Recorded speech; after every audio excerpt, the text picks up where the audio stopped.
Emily was restocking shelves in the supermarket, moving quietly, carefully, like she always did. Her left hand had only 4 fingers. Most days, she tried to pretend it didn't exist. A young boy stood nearby, watching her with open curiosity. Then he laughed, loudly. He pointed and said how strange it was that someone with a hand like that could still work, how she could still hold things. Emily froze. Before she could recover, the boy's father stepped in. For a brief second, it sounded like he was about to correct his son, like he might teach him something. Instead, he laughed. He joked that at least she'd save money at the nail salon. 10% off, he said. After all, she only had 9 fingers. The aisle went quiet. People looked away. Some frowned. No one spoke. Emily lowered her head, left the shelves unfinished, and walked away with a familiar weight pressing against her chest. Have you ever seen someone mocked for something they couldn't change? Tell me in the comments. And stay with this story to see what happens next to Emily, the girl with 9 fingers. The afternoon shift always felt longer than it really was. The supermarket lights hummed softly above Emily Carter's head, casting the same pale glow over every aisle, every shelf, every face that passed by her register. It was the kind of light that erased shadows and made time feel flat. No morning rush, no late-night quiet, just the slow, steady rhythm of carts rolling forward and scanners beeping on cue. Emily stood behind Register 6, shoulders slightly rounded, eyes focused on the conveyor belt. She had learned long ago that if she kept her gaze down, people noticed her less. Or at least, that was what she told herself. Her left hand rested near the scanner. 4 fingers. She positioned it carefully, the way she always did, angling it just enough so it looked ordinary at first glance.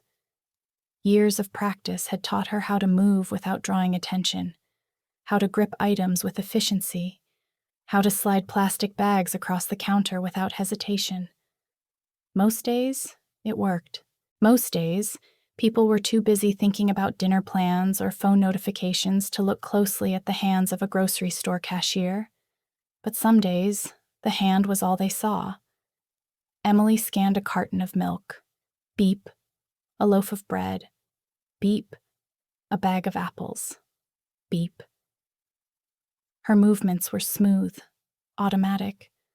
Muscle memory carried her through the routine while her thoughts drifted somewhere safer, somewhere far from the present moment. She remembered being 8 years old, sitting in a school bathroom with her hands under running water, pretending not to hear the laughter outside the door. She remembered the way children stared without shame, how they pointed before they learned that pointing could hurt. She remembered learning early that silence was easier than explanation. The line at her register grew longer. A woman sighed loudly behind a man checking his phone. Someone coughed. A cartwheel squeaked with every small movement. Then the bell at the entrance chimed again. Emily didn't look up at first.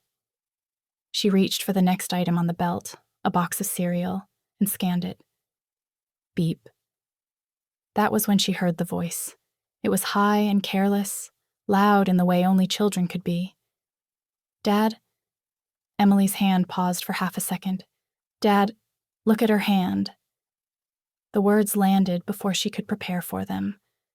She felt the heat rise to her face, slow and unmistakable. Her fingers tightened around the edge of the counter. She kept her eyes on the scanner, as if the machine suddenly required her full attention. The boy was standing on his toes, leaning forward over the cart. He couldn't have been more than 8 or 9. His sneakers were untied. His fingers were sticky with something sweet. How does she even hold stuff like that? He asked, his voice bright with curiosity. She's missing a finger. Emily heard a few people shift uncomfortably behind him. Someone cleared their throat. A woman whispered something under her breath. No one said anything, out loud, The boy's father let out a short laugh. "Oh, come on," the man said, amused. "Don't be rude." Emily exhaled quietly. The smallest relief touched her chest, but it didn't last. The man leaned closer to the counter, eyes flicking down toward Emily's hand. His smile widened, as if he had just noticed something entertaining. "I guess she saves money at the nail salon," he said. "What is it, 10% off? Only 9 fingers, right?" There it was. The joke. The kind that dressed cruelty up as humor and waited for permission to exist. The boy laughed loudly, delighted. He slapped his hands together, as if he had just heard the best punchline in the world. Emily felt the sound vibrate through her chest. Her ears rang, not loudly, just enough to blur the edges of everything else. She had heard variations of the same joke her entire life. At school, at summer jobs, from strangers who thought they were clever, from adults who should have known better. Each time, it landed the same way, not sharp, heavy. She forced herself to keep moving. She scanned the remaining items. Beep, beep, beep. Her hands did what they were supposed to do, even as her mind pulled inward, retreating to a place where she could breathe. She wondered briefly if she should say something. Not a speech, not an argument, just a sentence. Something calm, something firm. But experience had taught her that words rarely fix this kind of moment. They only stretched it out, made it louder, turned it into something people watched. So she stayed quiet. The man finished unloading his cart and leaned back, still smiling. He looked pleased with himself, like someone who believed the world was a place designed for his amusement. Behind him, a few customers avoided Emily's eyes. Others stared at the counter. One woman shook her head slightly, lips pressed together, but said nothing. The silence pressed in from all sides. Emily handed the man his receipt with her right hand. "Have a good day," she said softly. The words came out steady. She was proud of that. The man glanced at her again, then at her hand, and smiled one last time before turning away. The boy followed, still laughing, already distracted by something else. The line moved forward. Emily felt something tighten in her chest. Not anger, not yet.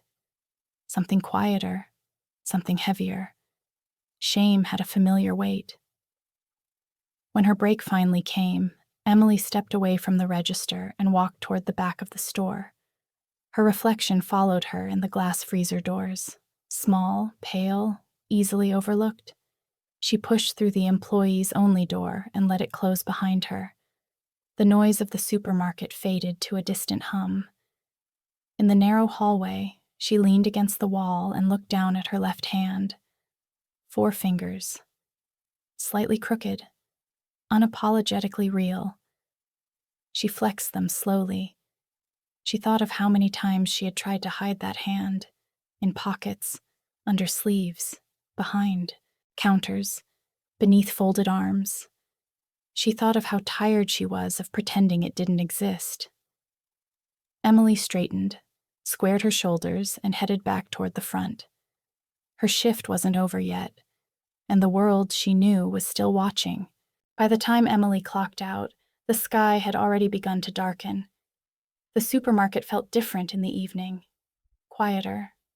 Not peaceful. Just thinner. As if the noise had been stretched and pulled apart. The last customers drifted through the aisles without urgency, carts half full, conversations low and tired. The fluorescent lights remained the same, but outside, the world was changing. Emily changed out of her uniform in the small employee restroom, folding the blue vest with care. She slipped on her jacket, tugging the sleeves down over her wrists out of habit. The motion was automatic, practiced, protective. She checked the time on her phone.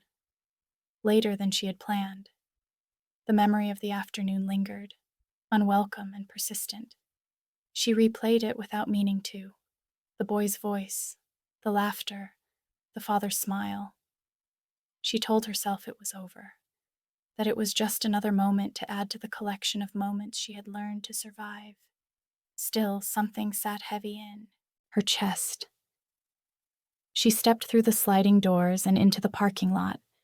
The air was cooler now, carrying the faint smell of asphalt and distant traffic. Tall light poles cast wide circles of yellow across the pavement, leaving long stretches of shadow between rows of cars. Most of the lot was empty. The evening rush had already come and gone. Emily adjusted the strap of her bag on her shoulder and started toward her car. Her footsteps sounded louder than usual. She reached the second row when she sensed it. Not a sound, a presence. She slowed, just slightly. Behind her, footsteps matched her pace.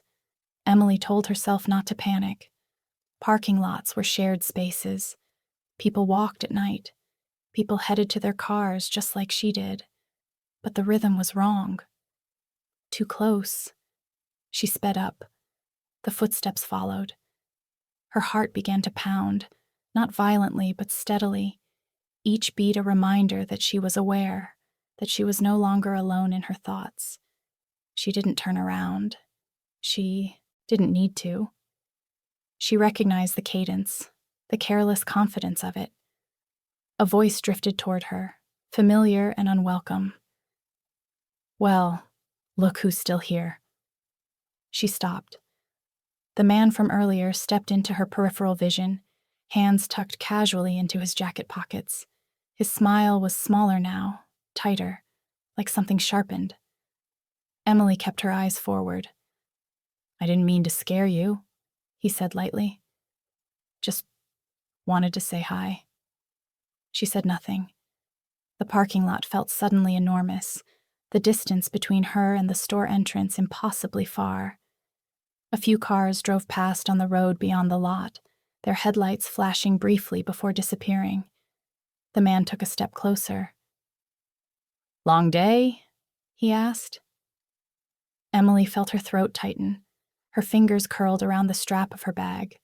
She thought of the advice people always gave. Be polite, don't escalate, ignore it, and it will pass. She took a step sideways, angling toward a different row of cars. The man mirrored her movement. "Hey," he said, laughing softly. "No need to be like that." She could smell alcohol on his breath now, faint but unmistakable. Emily's pulse quickened. She thought about running, but her legs felt heavy, uncooperative. Then she heard it, the low rumble of an engine. At first, she assumed it was just another car passing by, but the sound didn't fade.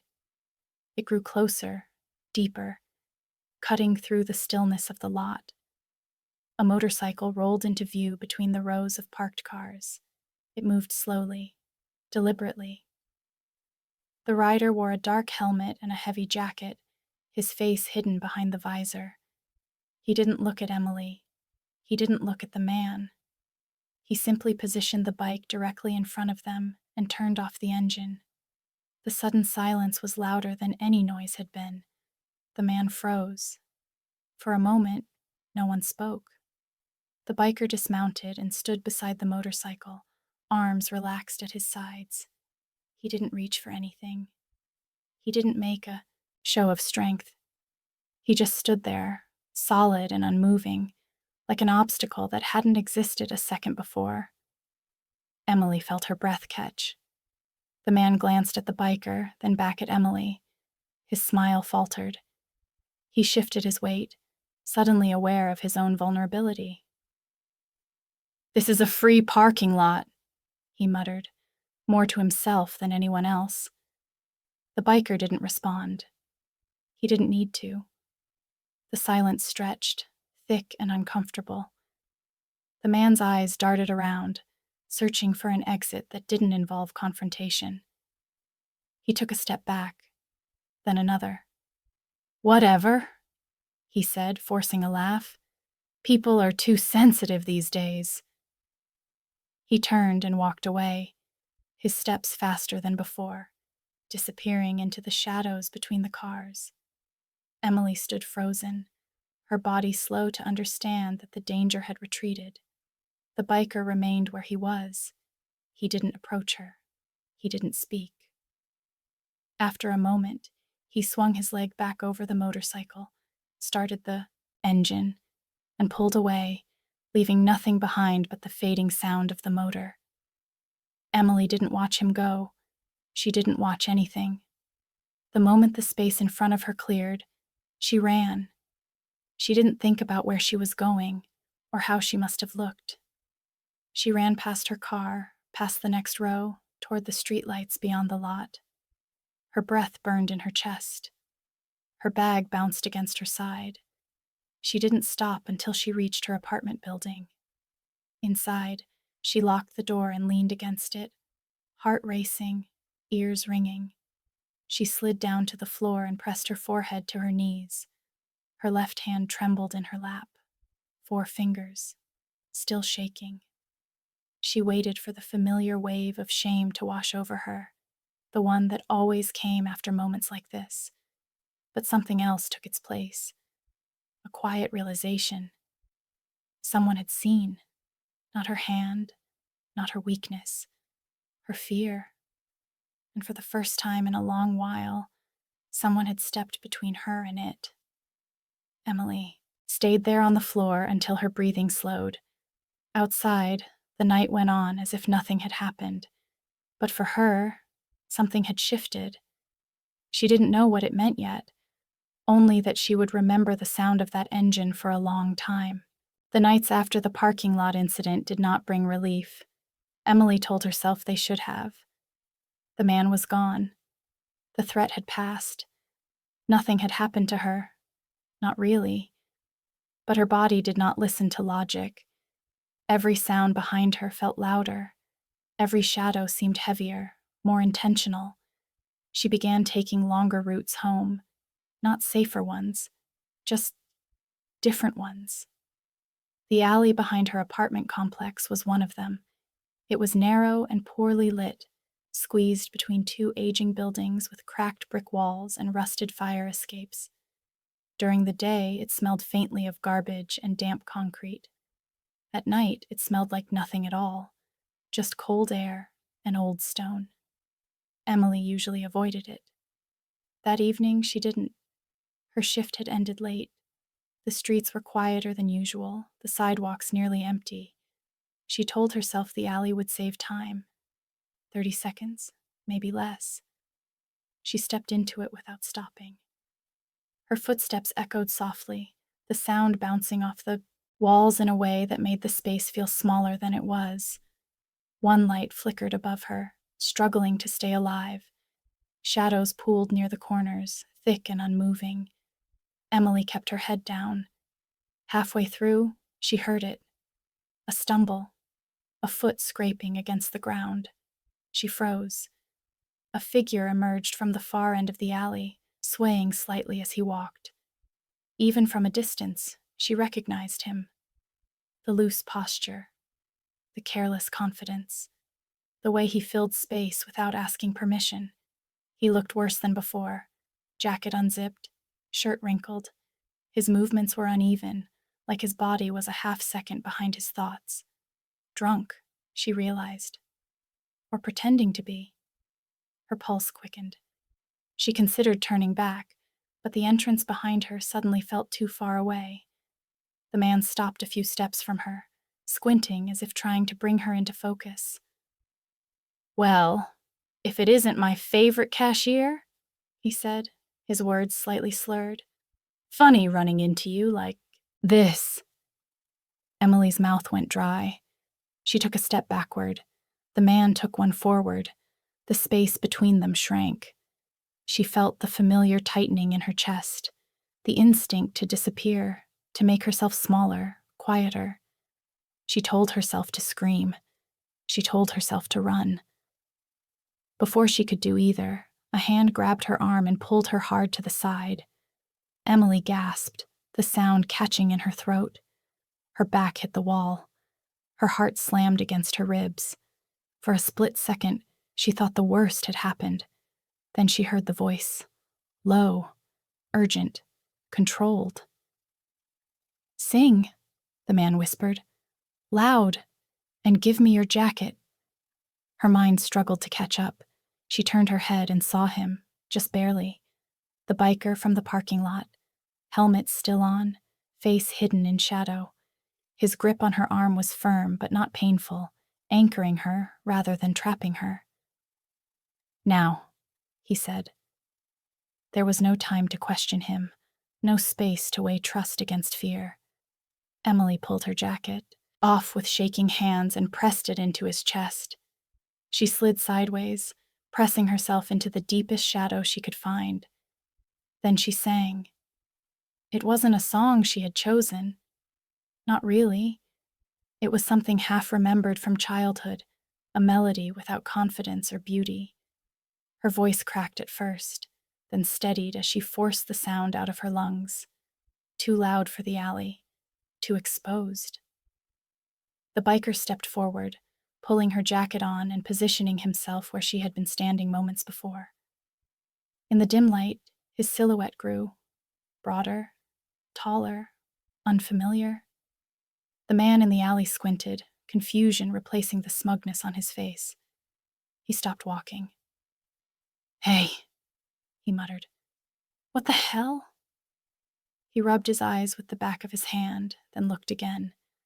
The figure in front of him didn't move, didn't speak, just stood there, solid and wrong. The singing echoed strangely off the walls, stretching the moment into something unreal. The man took a hesitant step forward, then stopped. He laughed, but there was no humor in it. "Man," he said quietly, "I gotta stop drinking." He glanced down the alley behind him, then back at the shadowed figure. His confidence drained away, replaced by doubt. He shook his head. "Yeah," he muttered, "this isn't right." He turned and walked away, faster than he had come, his footsteps uneven as they faded into the street beyond. Emily didn't stop singing until she could no longer hear him. When the alley finally fell silent, her voice died in her throat. Her knees threatened to give out. The biker turned toward her and handed her jacket back. For the first time, he stepped fully into the light. She still couldn't see his face. "Are you okay?" he asked. Emily nodded, though she wasn't sure it was true. The biker reached into his pocket and pulled out a small metal object. He placed it gently into her palm. A whistle. It was old, scratched, the surface dulled with age. It felt heavier than it looked. "I'm around here most nights," he said. "If you're in trouble, don't stop blowing it." Emily closed her fingers around the whistle. Her left hand trembled. 4 fingers. The biker took a step back, then another. Without another word, he turned and disappeared into the darkness beyond the alley. Emily stayed where she was for a long moment, the cold wall pressing into her spine. Her breathing slowly returned to normal. She looked down at the whistle in her hand. She didn't know why, but holding it made her feel different. Not safe. Not exactly. Less alone. She slipped it into her pocket and pulled her jacket tight around herself. When she finally stepped out of the alley and into the open street, the city felt unchanged. Cars passed, lights flickered. Somewhere, a siren wailed and faded. But Emily walked faster than before. And for the first time since the parking lot, she didn't feel like she was being followed. After the night in the alley, Emily did not feel brave. People often mistook survival for courage. They saw the outcome and assumed strength had come first. But courage was loud, visible, something people liked to celebrate. What Emily felt in the days that followed was quieter and less admirable. It was vigilance. She walked with her shoulders slightly raised, her senses stretched thin. She listened to footsteps that weren't there. She memorized reflections in store windows. She learned which streetlights flickered and which ones stayed on through the night. The whistle lived in her jacket pocket. She touched it more often than she realized, her fingers brushing the cold metal as if checking that it was still real. It had weight. Not much, but enough to remind her that something had changed, or could change. The city moved on as it always did. Cars filled the streets at rush hour. Children played on stoops in the late afternoon. Neighbors nodded without really seeing each other. The world did not pause for fear. Emily still worked the evening shift, still stood behind register 6, still scanned groceries beneath the same fluorescent lights. But something subtle had shifted in her posture. She stood a little straighter now, not confident, just prepared. For a while, that was enough. A week passed, then another. The man did not return. Emily began to breathe easier. She allowed herself small freedoms again. Headphones on during her walk home. A slower pace. The luxury of letting her thoughts wander. She wondered occasionally about the biker, where he came from, why he had helped her, why he seemed to know the streets around her building so well. She did not dwell on it. People came and went in cities like this. Some left impressions without explanations. It was easier to accept that than to hope for more. The night it happened again began like any other. Emily clocked out just after 10. The air was crisp, the kind that carried the promise of colder days ahead. She zipped her jacket and stepped outside, letting the glass doors slide shut behind her. The neighborhood streets were quieter at that hour, but not empty. A couple walked their dog. A man locked up a corner store. Somewhere nearby, music thumped faintly through an open window. Emily walked with her hands in her pockets. Her fingers brushed metal. The whistle. She told herself she wouldn't need it. Halfway down the block, she sensed movement behind her. Not footsteps. Voices. Low at first. Indistinct. She slowed. The voices slowed with her. Emily's chest tightened. She reached the corner and turned, hoping the change in direction would break whatever invisible thread had formed behind her. It didn't. 3 figures followed. They kept their distance at first, spreading out just enough to be noticed without fully revealing their intent. Streetlight caught their faces in fragments. Smiles here, eyes there. She recognized one of them immediately. The man from the supermarket. He looked sober now. Too sober. "Well," he said, his voice carrying easily through the quiet street. "Looks like we finally get to talk." Emily did not respond. Her mind raced, calculating distances. The next intersection. The glow of a busier road a block away. The entrance to her apartment building just beyond that. She picked up her pace. The men laughed. "Relax," one of the others said. "We're just having fun." They closed in. Emily felt the space around her shrink, the night suddenly too small to hold all of them. Her pulse hammered in her ears. Her breath came shallow and quick. She told herself not to panic. She told herself to keep moving. A hand brushed her arm. She flinched. "That's a pretty little jacket," the first man said. "Bet it looks better on the ground." The words were slurred with something ugly. Anticipation, maybe. Or entitlement. Emily stopped walking. Her body made the decision before her mind could catch up. She turned to face them. 3 men. One way out. And it was already closing. The whistle pressed against her fingers from inside her pocket. For a moment, doubt flooded her. What if it didn't work? What if no one heard it? What if the biker wasn't nearby tonight? Fear whispered that she would look foolish, that she would draw attention for nothing, that she would make it worse. Then one of the men reached for her sleeve. Emily pulled the whistle from her pocket and raised it to her lips. She did not hesitate. She blew. The sound cut through the night, sharp, piercing, impossible to ignore. It echoed off brick walls and parked cars, bouncing back at them from every direction. Dogs barked in the distance. A light flicked on in a nearby apartment. She blew again and again. The men cursed, startled by the sudden noise. "Hey, stop that!" one of them snapped, reaching out. Emily didn't stop.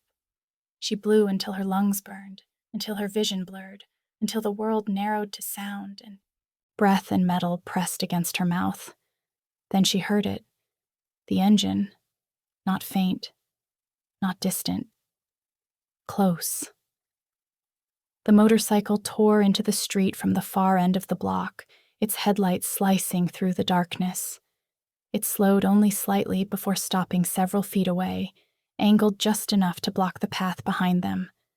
The biker swung off the bike. This time, he removed his helmet. The men hesitated. Emily watched as their confidence faltered, their earlier laughter evaporating under the weight of sudden consequence. The biker stood tall, shoulders squared, his presence commanding without a single word spoken. He did not rush. He did not threaten. He simply existed in the space they had claimed moments earlier. The silence that followed was thick, heavy with unspoken understanding. The man from the supermarket took a step back. "Not worth it," one of the others muttered. They retreated slowly at first, then faster, their bravado dissolving as they put distance between themselves and the biker. One of them looked over his shoulder, eyes hard with resentment, but he did not stop. They disappeared down a side street and did not return. Emily lowered the whistle. Her hands shook violently now, the adrenaline crashing through her all at once. She felt dizzy, unsteady on her feet. The biker turned to her. "You did the right thing," he said. That was all. Emily nodded, though tears blurred her vision. He picked up his helmet and slid it back on. "If it ever happens again," he said, "you know what to do." She swallowed hard. "Thank you," she managed. He inclined his head, already stepping back toward the motorcycle. Then he was gone, the sound of the engine fading into the night. Emily stood there for a long time. Neighbors peeked through curtains. Someone called out from a window, asking if everything was okay. Emily nodded and waved them off, unwilling or unable to explain. When she finally reached her apartment, she locked the door and leaned against it, the familiar position grounding her once again. Her left hand trembled in the dim light. 4 fingers. She pressed them together, steadying herself. That night, she slept deeply, without dreams. In the days that followed, the city returned to its usual rhythm. Emily walked to and from work without incident. The streets felt less threatening, though she knew better than to assume they were safe. She kept the whistle with her, always. The man from the supermarket never came back. Neither did his friends. Life resumed its quiet patterns. Work, home, sleep, repeat. Peace did not arrive all at once. It came in fragments, in uneventful evenings, in unremarkable walks home, in the absence of fear where it once lived. Emily found herself standing a little taller again, breathing a little easier. Weeks later, as she changed out of her uniform after a late shift, her fingers brushed against the whistle in her pocket. She paused. The metal felt worn beneath her touch, the edges smooth from years of use. She turned it over slowly, examining it more closely than she ever had before. Something about it stirred a faint sense of recognition, not a memory, more like an echo. She frowned, trying to place it. The feeling slipped away before she could catch it. Emily closed her locker and headed toward the exit. Outside, the night waited, quiet, watchful, unchanged. She slipped the whistle back into her pocket and stepped forward. For now, that was enough. Time has a way of softening sharp edges. In the weeks that followed the night on the street, Life returned to its ordinary shape. Not perfectly, not completely, but enough that the fear no longer sat at the front of Emily's thoughts. It moved to the background, where it belonged, quiet but watchful. No one followed her home anymore. The streets near her apartment felt familiar again. Not safe. She had learned better than to confuse the two, but manageable. She walked with a steady pace, her shoulders relaxed, her breathing even. The whistle stayed with her. She didn't touch it as often now. It rested in her jacket pocket, its presence constant but no longer demanding attention, like something she trusted to be there when needed. Work settled into routine. The supermarket hummed with the same fluorescent monotony, the same conveyor belts and checkout beeps marking the passage of hours. Customers came and went, absorbed in their own lives. Register 6 remained her station most evenings. Emily noticed that people looked at her differently now, not because they had changed, but because she had. She stood straighter, met eyes when necessary. She no longer rushed to hide her left hand, no longer twisted her body to keep it out of sight. 4 fingers, visible and unapologetic. No one commented. Or if they did, she didn't hear it. The past had a way of losing its grip when you stopped feeding it attention. One quiet evening, near closing time, Emily clocked out and headed to the employee locker room.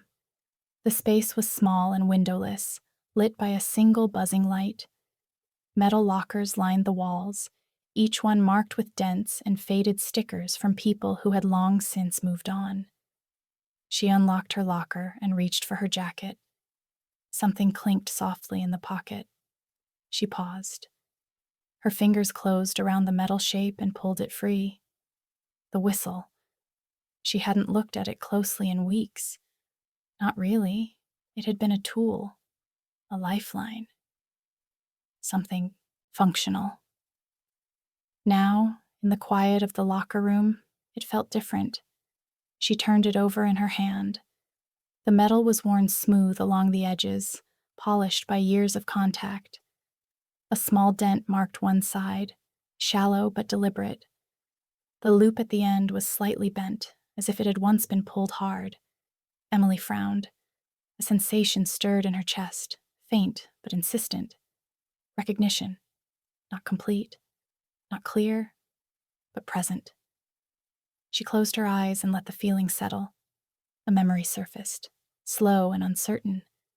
A different night, a different place. She was younger then, smaller, sitting on the steps outside an apartment building that no longer existed. Her knees were scraped, her hands dirty, her heart pounding for reasons she hadn't fully understood at the time. Someone had been there. A man. Or maybe just a shadow of one.